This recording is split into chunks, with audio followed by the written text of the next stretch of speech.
स्वागत है आपका के को गंगा में। और आज हम टॉपिक कर रहे हैं व्हाट इज़ डिमांड, मांग क्या है। टॉपिक को करने से पहले जिन्होंने अभी तक चैनल को सब्सक्राइब नहीं किया है वे चैनल को सब्सक्राइब कर लें, लाइक कर दें और शेयर कर दें ताकि नेक्स्ट वीडियो की अपडेट आपको मिलती रहे। तो चलिए स्टार्ट करते हैं टॉपिक डिमांड। साधारण भाषा में हम डिमांड, डिजायर और नेसेसिटी, मांग, इच्छा और आवश्यकता का एक ही मीनिंग लेते हैं। यदि मैं आपसे पूछता हूँ कि आपकी मांग क्या है, इच्छा क्या है, आवश्यकता क्या है, तो सीधा सा मतलब होगा कि आप क्या चाहते हो। लेकिन अर्थशास्त्र में हम तीनों का मीनिंग अलग अलग लेते हैं। इच्छा क्या होती है? मान लीजिए आप कोई वस्तु खरीदना चाहते हैं लेकिन आपके पास रुपए नहीं हैं, तो हम इसको इच्छा कहेंगे। जैसे मान लीजिए मैं कहता हूँ कि मैं एक कार लेना चाहता हूँ लेकिन रुपए नहीं है, तो क्या रहेगी? मेरी एक इच्छा रहेगी कि मेरी कार खरीदने की इच्छा है, डिज़ायर है। आवश्यकता कब बनती है? कि आपके पास रुपए भी हैं, आप वस्तु खरीदना भी चाहते हैं लेकिन उस वस्तु पर आप वो रुपए खर्च करने के लिए तैयार नहीं हैं, तो ये क्या कहलाएगी? आवश्यकता कहलाएगी। हम इसको आवश्यकता कहेंगे। डिमांड कब बनती है? डिमांड किसी वस्तु की वो मात्रा होती है जिसको एक निश्चित कीमत पर खरीद लिया जाता है। Demand refers the quantity demanded of a good which will be purchased at a certain price.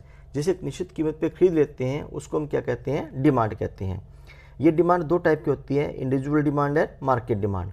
व्यक्तिगत मांग और बाजार मांग। व्यक्तिगत मांग क्या होती है? एक व्यक्ति द्वारा किसी वस्तु की निश्चित मात्रा को एक निश्चित कीमत पर खरीदना व्यक्तिगत मांग कहलाती है। और बाजार मांग क्या होती है? मार्केट डिमांड क्या होती है? Sum total of individual demand.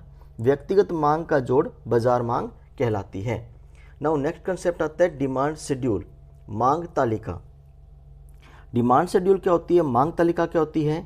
मांग तालिका एक ऐसी तालिका होती है जो किसी वस्तु की विभिन्न कीमतों पर मांगी जाने विभिन्न मात्राओं को दर्शाती है।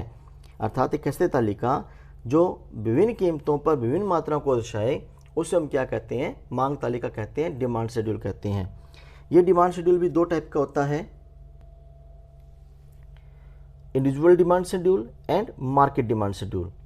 इंडिविजुअल डिमांड शेड्यूल क्या शो करता है? It shows different quantity demanded of a person at different price.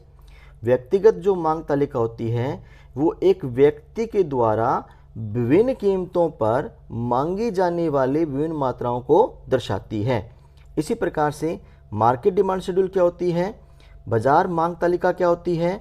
It shows different quantity demanded of the market at different prices. बाजार मांग तालिका क्या होती है? विभिन्न कीमतों पर संपूर्ण बाजार के द्वारा मांगी जाने वाली विभिन्न मात्राओं को दर्शाती है। या हम ये भी कह सकते हैं कि व्यक्तिगत मांग तालिकाओं का जोड़ बाजार मांग तालिका कहलाती है। नाउ इसके बाद हमारा कंसेप्ट आता है डिमांड कर्व, मांग वक्र। मांग वक्र क्या होता है? The graphical presentation of demand schedule is called the demand curve. जो मांग तालिका होती है जब उसको ग्राफ पे निरूपित करते हैं तो हमें एक वक्र मिलता है, उस वक्र को मांग वक्र कहा जाता है। डिमांड कर्व भी दो टाइप का होता है, individual demand curve and market demand curve. क्योंकि डिमांड शेड्यूल से ही, मांग तालिका से ही मांग वक्र बनता है। जब मांग तालिका दो प्रकार की होती है तो मांग वक्र भी दो प्रकार का होगा। First is individual demand curve, व्यक्तिगत मांग वक्र। व्यक्तिगत मांग वक्र क्या होता है? It shows the graphical presentation of individual demand schedule. एक व्यक्तिगत मांग वक्र एक व्यक्ति द्वारा मांगे जाने वाली विभिन्न मात्राओं को विभिन्न कीमतों पर दर्शाता है। किस पर? ग्राफ पर। जब हम ग्राफ पर व्यक्तिगत मांग तालिका को निरूपित करते हैं तो हमें व्यक्तिगत मांग वक्र प्राप्त होता है। ओ वाई पर कीमतें डिनोट की है, ओ एक्सिस पे मात्रा को डिनोट किया गया है। कीमत जब 4 है तो मात्रा 10 इकाईज है, कीमत जब 3 है तो मात्रा 20 इकाई है, कीमत जब 2 है तो मात्रा 30 इकाई है, कीमत जब 1 है तो मात्रा 40 इकाई है। इन सब पॉइंट्स को मर्ज करने से हमें क्या मिला है? एक व्यक्तिगत मांग वक्र प्राप्त हुआ है। नाउ इसके बाद बात करते हैं मार्केट डिमांड कर्व की, बाजार मांग वक्र की। बाजार मांग वक्र क्या होता है? व्यक्तिगत मांग वक्रों का समस्तरीय जोड़ बाजार मांग वक्र कहलाता है। बाजार मांग वक्र बाजार के सभी उपभोक्ताओं द्वारा विभिन्न कीमतों पर मांगी जाने वाली विभिन्न मात्राओं को दर्शाता है। It shows the graphical presentation of market demand schedule. जो आपका मार्केट डिमांड शेड्यूल है उसको ग्राफ पर जब प्रेजेंट करते हैं तो हमें मार्केट डिमांड कर्व प्राप्त होता है। लेकिन एक बात यहाँ पे ध्यान देने योग्य है कि जो मार्केट डिमांड कर्व है वो समस्तरीय जोड़ होगा किसका, व्यक्तिगत मांग वक्र का। इसको हम हॉरिजेंटल समेशन बोलते हैं।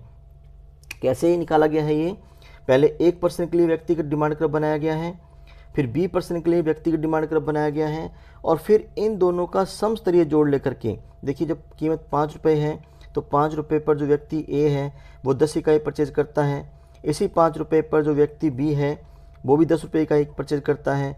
तो टोटल मार्केट में कितनी परचेज हुई, 20 इकाईज। फिर जब 4 रुपये प्राइस हुए तो जो ए पर्सन है वो 20 इकाई परचेज करता है, इस 4 रुपये पर जो बी पर्सन है वो 30 इकाई परचेज करता है। तो टोटल मार्केट में 50 इकाईज क्या हुई हैं, परचेज हुई हैं। इस प्रकार से इनका टोटल लेकर के ये जो मार्केट डिमांड कर्व है उसको ड्रॉ किया गया है।